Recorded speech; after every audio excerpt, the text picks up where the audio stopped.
Hey, thanks for stopping in, and this is Linda with Little Wendy's Daydreaming, and I wanted to show you my progress on my Lion brand yarn off the hook, and it's the loop yarn. It doesn't take any hooks. You do have to go to a website though, and you have to get the instructions either from another YouTuber or their website. I found their website instructions. She went so fast and she whipped right through it, so it was a little difficult to keep up with her. So I found another YouTuber that did it, and I wanted to show you what I ran across. The yarn is very soft. It's easy to work with. It's 100% polyester, 3.5 ounces. And this is the loop yarn that I received in a giveaway. I have an earlier video on that if you wanted to see that. But this is the, I got 3 colors, and we're going to call this our unicorn blanket because my little granddaughter has a birthday, and she saw the yarn when it came in, and she held it up to her face, and she said it was soft, and she really wanted something out of it. She said, let's do something with this. So her birthday is unicorn theme, so we're going to call this her unicorn blanket just because it has purple and pink, and it has the sandy color. So there's some great little colors for unicorn. So let me get you here and I'll show you what I've done. I've done several blocks, and I'll show you what I'm doing so far. And another little issue I had is you can't treat this yarn really rough because these little loops are just sewn together with really fine, it's hard to explain what kind of thread. I've never seen this type of material to sew between, but occasionally you'll get one that breaks loose. So I've taken my little needle and thread, and I've just re-looped this and stitched it back together. So if that's something that you don't want to do, then, but I didn't want to waste it, and I didn't want to knot. So I just stitched it together so that I've got my loop back.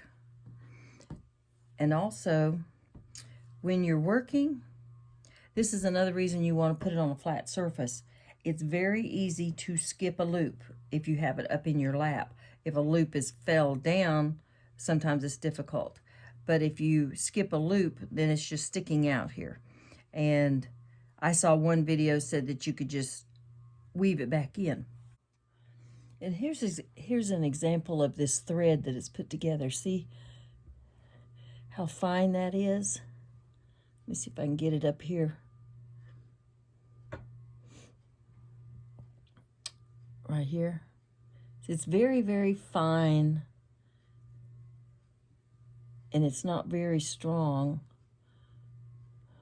or somehow it comes loose. But so don't get too rough with it if you have it.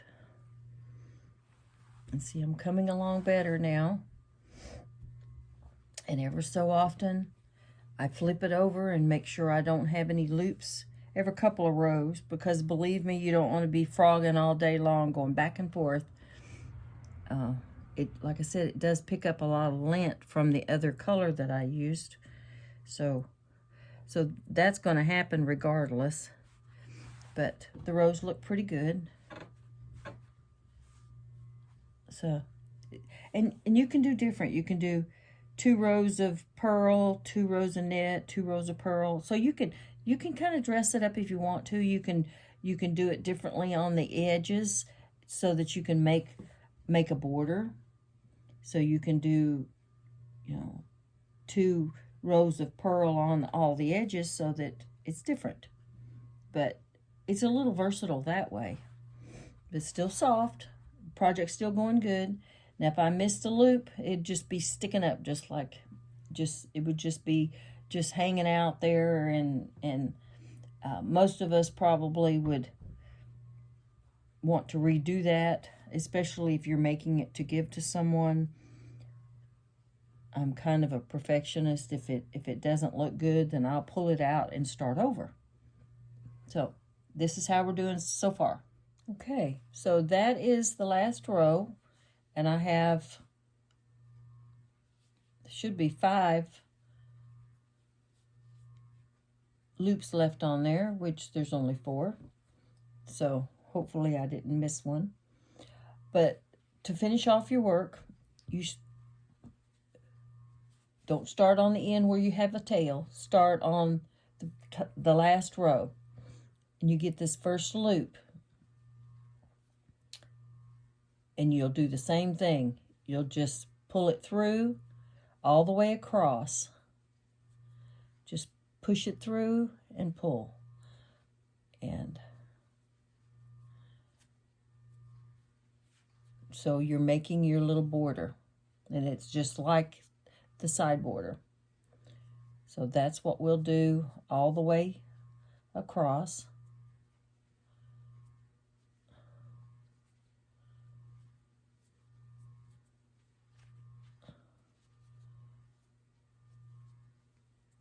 And when we get to the end,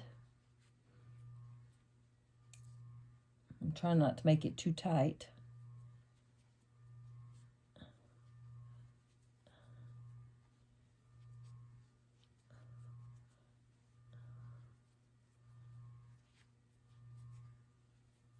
Let's see that. I hope you can see what I'm doing here. I'm just pushing it through and pulling it. And see, it looks braided now. Makes a nice finish. This part I do like. And then when you get to that little tail, they show in a couple of different videos that you can cut the loops off, but I find it's easier just to clip between those loops and clip that little string, and then you don't have all that fuzz from clipping, because when you clip Chanel, you have little fuzz balls everywhere. So it's easier to go ahead and clip that little fine thread. Okay. This is the last one here. You'll do just like any other crochet project. You'll run, let me show you. I'm going to put my finger in that one so I don't lose it. But if you clip between these, there's that, see, it just comes right apart. That's why you can't be too rough with it. See?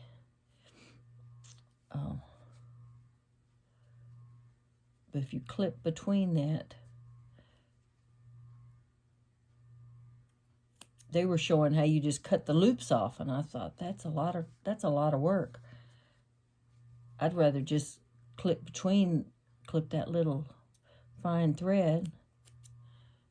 So now you have your end. You stick it through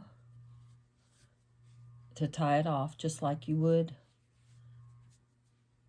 anything else.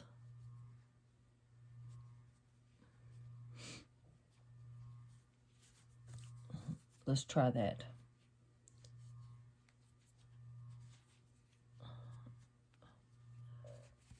I forgot to make my little loop. And then you just weave it in and out. You can use a crochet hook if you want, or you can use your fingers, but just weave it in and out along the edges, and you have a finished block.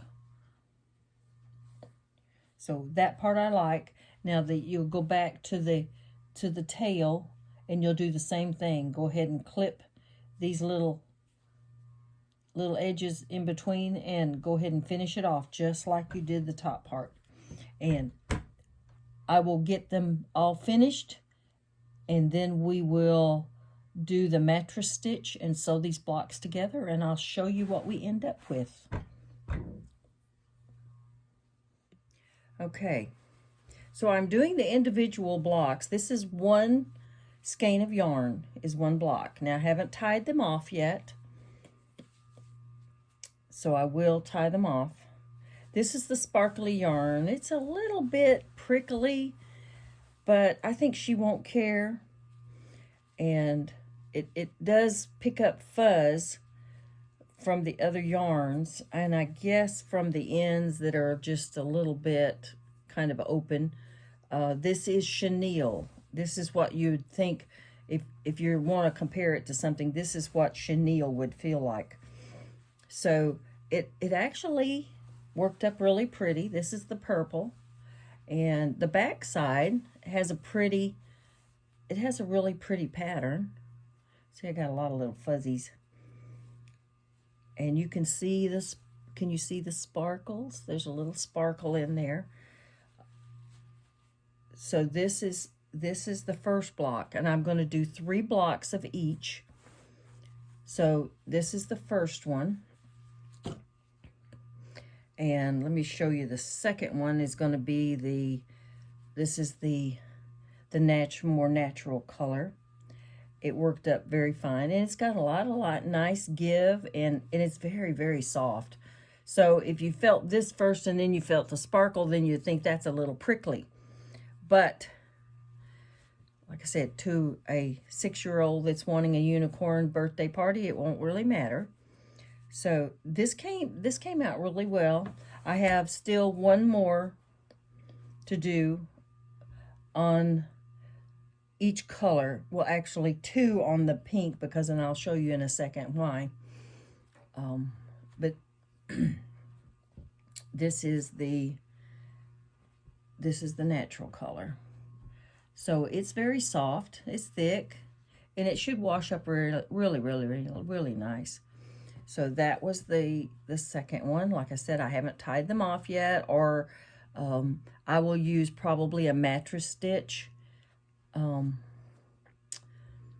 and sew them together in the end, just because it's going to be a pretty good sized blanket. And next is the heart. This is the second one that I did. The first one I did, I could not get the heart to match up. No matter what I did, I thought it was me that was counting wrong, but I just could not get it to match up. So I'm going to have to work on it a little bit and rearrange what I need to rearrange to get it to work for me. On the back side of this one, because they changed yarn so many times, you have these little knots. So it's not near as pretty on the back as the others. But as you can see they're just pretty good sized little knots. That's how they put them together. Now with me, I probably would flatten them out and sew them together. Just do a quick little slip stitch and sew them together. But the instructions, once you realize how to do it, how to start, and I'll show you that in a second. But it's a little bit gapey in places, but I think once we see, that's from the knots.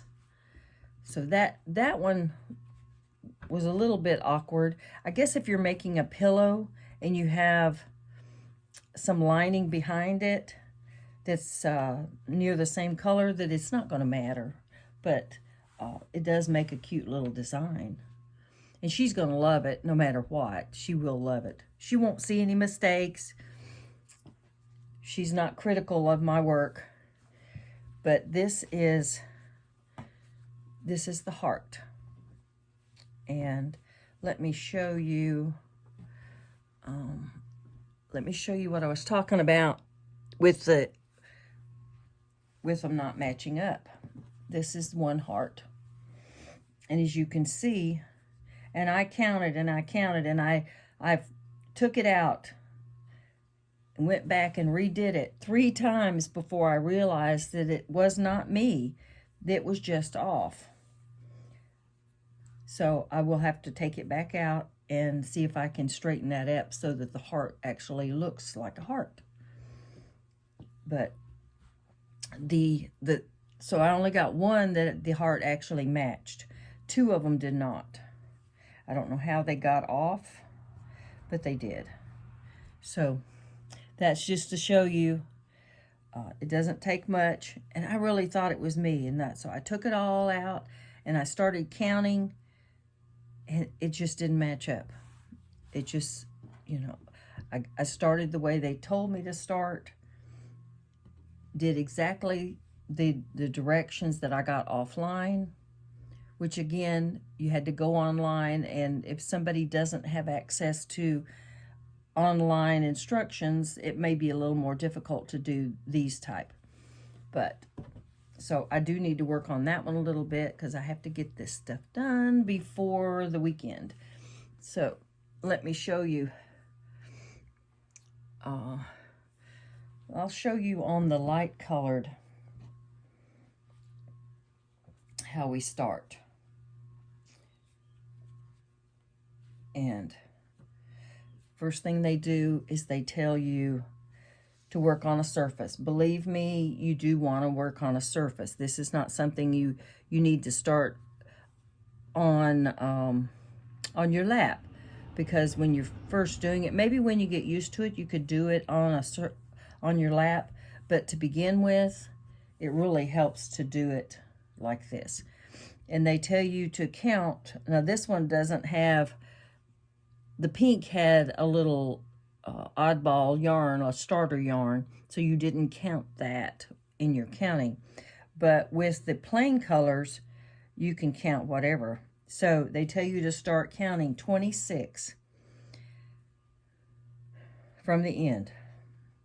So that's what, and I did have a little stitch marker right there, but this yarn is so thick that it's difficult to keep that stitch marker on there. I may have to get a bigger marker. So let me count this out and get you started. So it's 1, 2, 3, 4, 5, 6, 7, 8, 9, 10, 11, 12, 13, 14, 15, 16, 17, 18, 19, 20, 21, 22, 23, 24, 25, 26. So you count 26, and the 27th loop,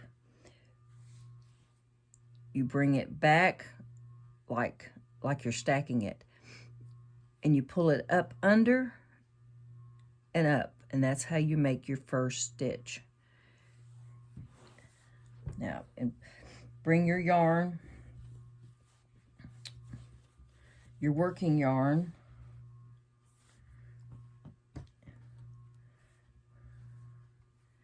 and I did have a stitch marker also. I only have one, so, but that's the first stitch. And I try to keep them kind of straight like this. It'll go a little faster because you want them, you try not to twist them up too much. And I know that looks confusing because these are twisted, but my first stitch and my second stitch, I tried, instead of getting it all twisted like that, I tried to get it open. And that's all you do is you just, I kind of hold the bottom and I get them started like that. The next one, you pull it up and you just do this all the way across to 21. So you will have 5 left that you don't do anything with just yet. So, and as you can see, it's already starting. Once you give instructions to younger children, I think they can do this, because it's just basically bringing them through, but keeping them as straight as you can without getting, because believe me, at the end, if it's all twisted up, then your piece doesn't look quite as neat. Just because I wasn't being as careful in the beginning, I was trying to work that heart and it was frustrating me a little bit. So this is what you're starting with. This is row 1 and row 2. Now, let me get all the way to row stitch 21, and I'll show you what we do for the next row. And it's very simple. As long as you're uniform, when sometimes you want to,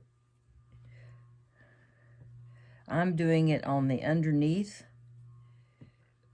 which is considered, I think, the knit stitch. And if you do this, you can put it over on the top, which is considered the purl stitch.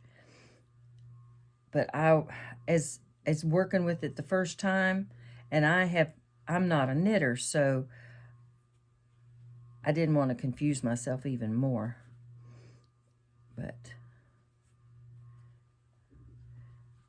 And I will get through this. And I'll show you how quickly, it actually goes very quickly if you're not having to count the spaces for the heart to make sure you're getting them correctly.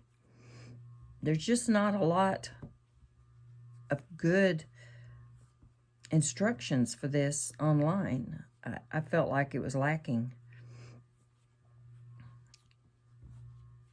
And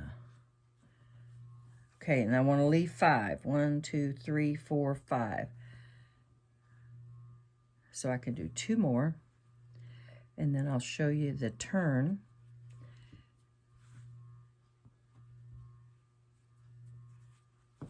And it doesn't matter if you're right-handed or left-handed. Make sure I got 5. Yeah, still have 5. So I got to the end of my row. I take this very next stitch. This is 21. I took this very next stitch and I just turned it back, and then I looped it under just like I did the others. So I started my next row. And then I moved my work over on the other side, and I do the very same thing through the whole block. And I'll do a little more, and then I'll show you where I'm at, because this is a lot of repetition and you don't have time to sit and look through all that. But just hang on and I'll get you back when I get closer to the end. Okay, and now I have completed my blocks. 3 of the sand color, 3 of the heart, and 3 of the grape. I'll tell you on the heart, only 1 did match.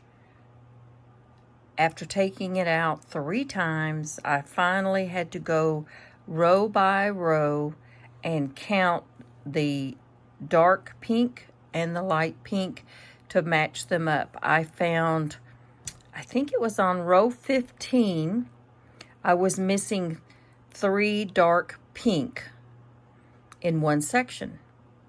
So luckily I had a little scrap at the end that I was able to piece those together.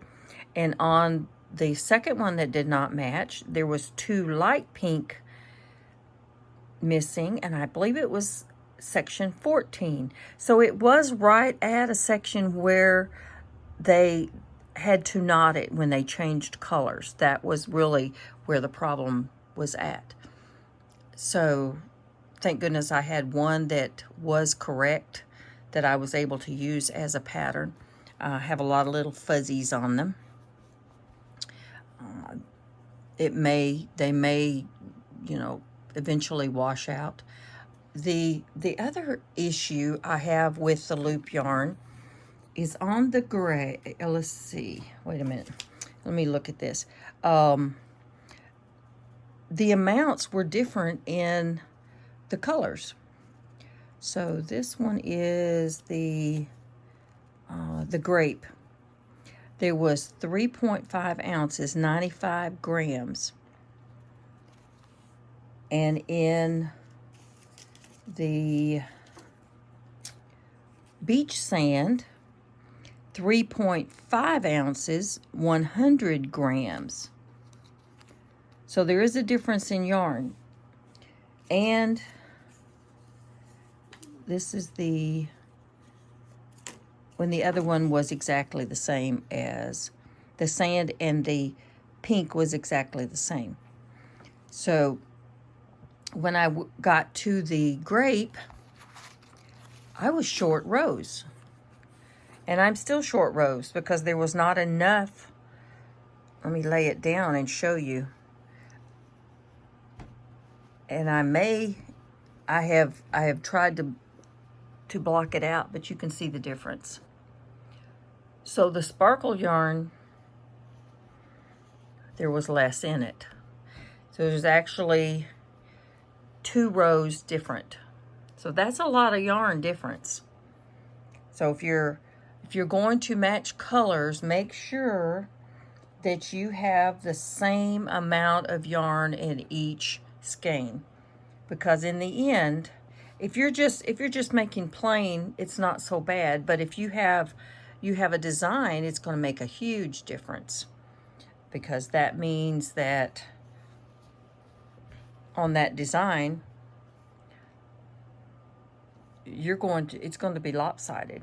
Well, the heart was kind of lopsided. If you can see, there's only 1 row at the top at the finish, and there was 2 rows at the bottom before the heart started. So it is different. It was the same on the sides, but between the top and the bottom, see, the heart is not sitting in the center. So I really wanted to just use this yarn to make a blanket, but now I'm faced with, am I going to be able to block this a little bit? I'm going to have to put all the purple on 1 row together, and they're the same size for the amount of stitches, but somehow I'm going to have to make them work. I won't be able to put them in the little design pattern that I had planned, because now I have the small ones, which means that I can't match them up with the other colors. Well, I'll have to stay with the color matchings. So let me see what else I can do. I do have my unicorn rainbow chenille burnette that I'm going to use to put it all together, and we'll see how that works. So next. So I wasn't real happy when I got these together, all the puckering.